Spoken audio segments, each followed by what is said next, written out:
Hastani koktumtai hukum bedungni bukakni ngui kaisa koktuma thumrani koklam panda songjajaka koklam panda bedungni tangphang saka hastani joto rosapna mosana tamna sramna kurungnoti kaisa mung botak khlaina yagonakha araida bisingti hastani joto berumni kurungrokno category o khakjangnai abai hastani rosapna mosana sramna kurungrok hayawa kana sep bananoti soisoi borom manai hinai saka Tibra hasteo omahe kubangma rosapna mosana tamna slamna kurung tongo borok tabubo kokthumtei hukum bedekni nukhungo khobjayakho wairewai bedekni tangphangni thani deputation rijaka abnoti tabo kokthum tei hukum bedekni bukhakni ngoi omahe samung butang yago namabai hasteni kubangma rosapnai mosanai tamnai slamna kurung rokni chubasungoi bachawano আজকে আমরা আপনাদের আমন্ত্রণ জানিয়েছি যে north east জোনে এই প্রথম সারা রাজ্যে শিল্পীদের একটি তালিকাভুক্ত করার পদ্ধতি আমরা শুরু করেছি, যেটা আমাদের রাজ্য সরকার 21শে সেপ্টেম্বর 2020-তে অনুমোদন দিয়েছেন এবং আজকে আপনাদেরকে আমরা এই পলিসি সম্পর্কে কিছু অবহিত করার জন্য আমন্ত্রণ জানিয়েছি। আমাদের মূল উদ্দেশ্যটা হলো এই রাজ্যের সমস্ত শিল্পী যারা যে মানেরই হোক তাদেরকে মোটামুটিভাবে একত্রিত করে আমরা 3টি গ্রেডে তাদেরকে অন্তর্ভুক্ত করব, এ, বি এবং বি হাই, এই 3টি গ্রেড। সেখানে কণ্ঠশিল্পী থেকে শুরু করে নৃত্যশিল্পী হয়ে যাত্রা শিল্পী, বাচিক শিল্পী,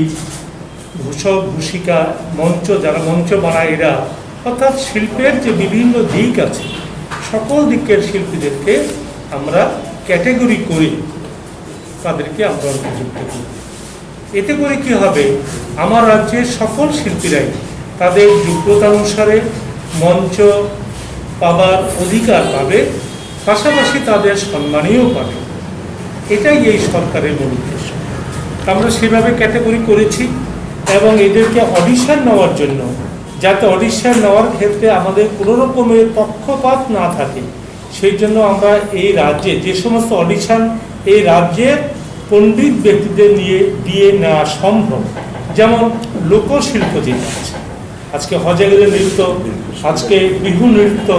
এই নৃত্যগুলো চূড়ান্ত করার জন্য আমরা বহিরাজ্য থেকে কোনো শিল্পীকে পাব না, কারণ সেটা আমার রাজ্যের একান্ত নিজস্ব শিল্প। এই শিল্পগুলোকে চূড়ান্ত করার ক্ষেত্রে এই রাজ্যের যারা পণ্ডিত ব্যক্তি আছেন এই সাবজেক্টে তাদেরকে দিয়ে আমরা অডিশন করাবো, আর বাকি যেগুলো আছে সেগুলোর জন্য আমরা বহিরাজ্য থেকে পণ্ডিতদেরকে আমরা নিমন্ত্রণ জানাবো, ইনারা এসে আমাদের এই রাজ্যের শিল্পীদেরকে নির্বাচন করে দেবে। আর আকাশবাণী এবং দূরদর্শনের যারা অনুমোদিত রাজ্যের আমাদের বিভিন্ন সেক্টরের যে শিল্পী যারা আছে, সিঙ্গার থেকে শুরু করে যাত্রা, অ্যানাউন্সার, স্টেজ ডেকোরেশন ইত্যাদি সমস্ত ক্ষেত্রে আমাদের রাজ্যে কখনো বিগত দিনে এই শিল্পীদেরকে অর্গানাইজ করার ক্ষেত্রে, মানে এদেরকে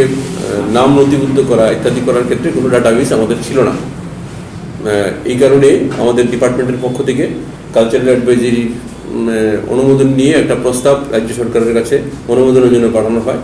এবং এটি পূজার প্রাক মুহূর্তেই এটা রাজ্য সরকারের ক্যাবিনেটে এটাকে অনুমোদন দেন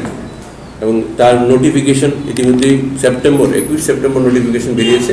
টোটাল পলিসিটা, এমপ্যানেলমেন্টের যে পলিসি যেটা আছে, এটাতে কী কারণে করা হয়েছে, এটাতে কি ব্যাখ্যা, কোন কোন সেক্টরগুলো এটাতে লিপিবদ্ধ করা হবে, এই সবটা বিষয়, যেমন আপনার গান থেকে শুরু করে মিউজিশিয়ান, সবটা বিষয় এনে আপনাদের লিপিবদ্ধ করে ক্যাবিনেট অনুমোদন দিয়েছে। তা আপনাদের মাধ্যমে আমরা চাই, আমরা ঠিক লক্ষ্মী পূজার পরবর্তী সময়ে সারা রাজ্যে আমাদের যারা জেলা পর্যায়ের যে অফিসগুলো আছে তাদের মাধ্যমে আমরা সারা রাজ্যের এই সেক্টরের বিভিন্ন সেক্টরের যারা শিল্পীর থেকে শুরু করে যারাই আছেন এই সেক্টরে কাজ করুন, তাদের যে লিপিবদ্ধ, মানে তাদের নাম নথিভুক্ত করার যে প্রক্রিয়া আমরা শুরু করব, আনুষ্ঠানিকভাবে শুরু করব, পত্রিকায় বিজ্ঞাপন দিয়ে আমরা শুরু করব। আমাদের জেলা পর্যায়ের কমিটি আছে, তাদের মাধ্যমে আমাদের আধিকারিকরা আছেন, স্টেট লেভেল আমরা আছি। আমরা চাই একটা টাইমলাইন নিয়ে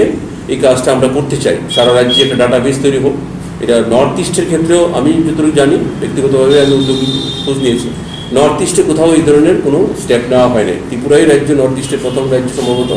যে এই ধরনের একটা উদ্যোগ সরকারি নেওয়া হয়েছে। এটার লক্ষ্য কি, টার্গেট কি,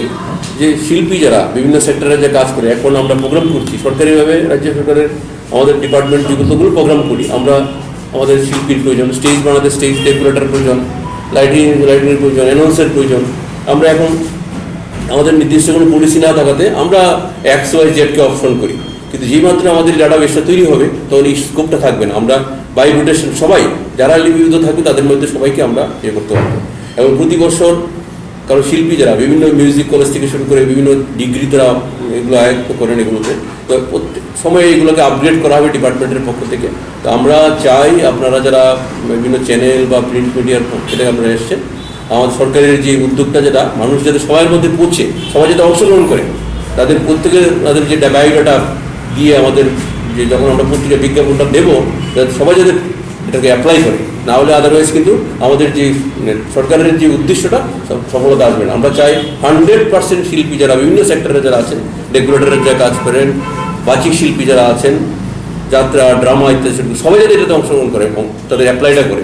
নির্দিষ্ট নিয়মের মধ্যে দিয়ে। আমাদের একটা ফরম্যাট থাকবে, নির্দিষ্ট একটা ফরম্যাটের মধ্যে দিয়ে আমরা এটা করবো। এটার মধ্যে তারা দেবে, ডকুমেন্টারি দেবে। আমরা চাইছি যে হার্ড কপির সঙ্গে সঙ্গে ম্যানুয়ালির পাশাপাশি অনলাইনেও করা যায় কিনা আমরা চেষ্টা করছি।